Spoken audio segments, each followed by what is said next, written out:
यसले गर्दाखेरि अब विश्व शान्ति चाहियो। हामीले विश्व शान्ति मानव एकता चाहियो। यसले यो सबै कुराहरू सन्तुलनमा ल्याउँछ र पृथ्वीको आयुपट्टि पनि हामीले ध्यान दिनु पर्यो। अहिलेको नेताहरूले त पृथ्वीको आयुपट्टिको ध्यान छैन। म क्रियान्वयन गरेर सत्तामा गएर हाहु गर्छु बजाइहाल्छु भन्ने मात्रै छ होइन। अहिले नेताहरूमा त त्यो त छैन। अब चाहिँ पृथ्वीको आयु सक्यो भने संसार विश्व के हुन्छ यो कुरामा सोच्नुपर्छ। हामीले यो कुरा सम्झिनुपर्छ। यो धेरै सबैभन्दा मेरो सोच अलिक पृथक छ। पृथ्वीलाई व्याख्या गर्ने त म मात्रै छु। अरू धर्महरू पनि गर्दैन। पृथ्वी रह्यो भने पो हामी गरी खान्छौँ त। पृथ्वी रहेन भने त छैन नि, सक्यो नि। जनता रह्यो बाँच्यो भने पो राष्ट्रपति प्रधानमन्त्री हुन्छ त।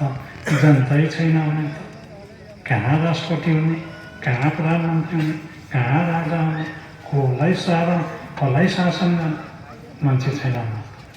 यसले गर्दाखेरि विश्व शान्ति मानव एकता मान्छे बाँच्नुपर्छ। मनको सेवा गर्ने पनि बाँच्नु पर्यो, राजाको सेवा गर्ने पनि बाँच्नु पर्यो, नेताको सेवा गर्ने पनि बाँच्नु पर्यो, राष्ट्रपतिको सेवा गर्ने पनि बाँच्नु पर्यो। मान्छे त चाहियो नि हो भन्दा या खिल्ने मान्छे नै सुन्न भन्दा कहाँ शासन गर्ने सकिएको। यसले गर्दाखेरि मेरो भनाइ चाहिँ अलिकति पृथक छ है। यसबारेमा चाहिँ मेरो भनाइ पृथक छ, मिल्दैन क्या विशेष। यसले गर्दाखेरि म तपाईँलाई यसपट्टि ध्यान आकर्षण गराउन चाहेको छु। हामीले पृथ्वीले बच्छौँ, मानवले बाँच्छौँ। हामी राजा बाँचोस्, नेता बाँचोस्, राष्ट्रपति बाँचोस्, मुलुक बाँचोस्, हामी त्यो बाँच्छौँ। यसले गर्दाखेरि हामी विश्व शान्ति मानव एकताको लागि सेवा लगाएको सेवा चाहिँ है। विश्व शान्ति मानव एकता भनेर कराइते हिँड्थ्यौँ, तर सेवा त लगाएको थियौँ न हामीले। यसैमा चाहिँ हामीले सेवा लगायौँ र हाम्रो सेवा अलिकति लागेको छ, अलिकति मात्रै, धेरै थोरै। त्यसले गर्दा मलाई आशा छ र म यही भन्छु, मेरो टिम, मेरो समितिहरू छ, मेरो विभिन्न यहाँनिर कार्यालयहरू हामीले स्वीकृत गरेर हामीले चलाइराखेका छौँ। मेरो समितिहरूले यत्रो काम गरेका छ, मलाई खुसी लागेको छ। यो गर्दै जानुपर्छ।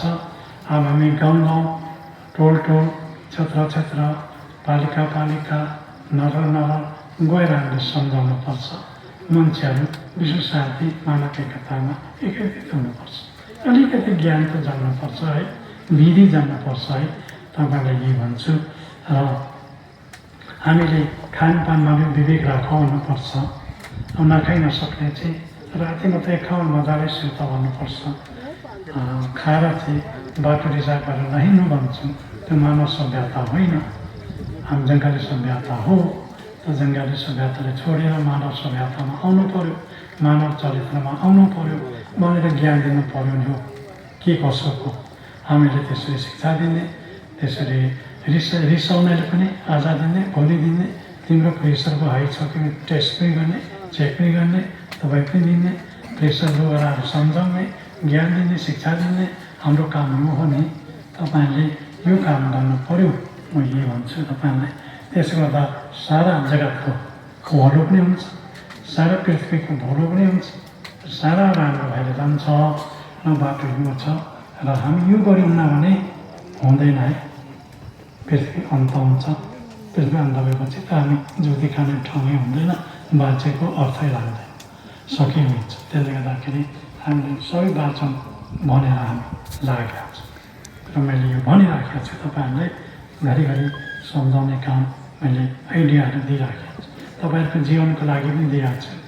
तपाईँहरूको जीवन सुधार गराउने, सुधार हुनुपर्छ। यो भित्रको दिमाग खोलिनुपर्छ।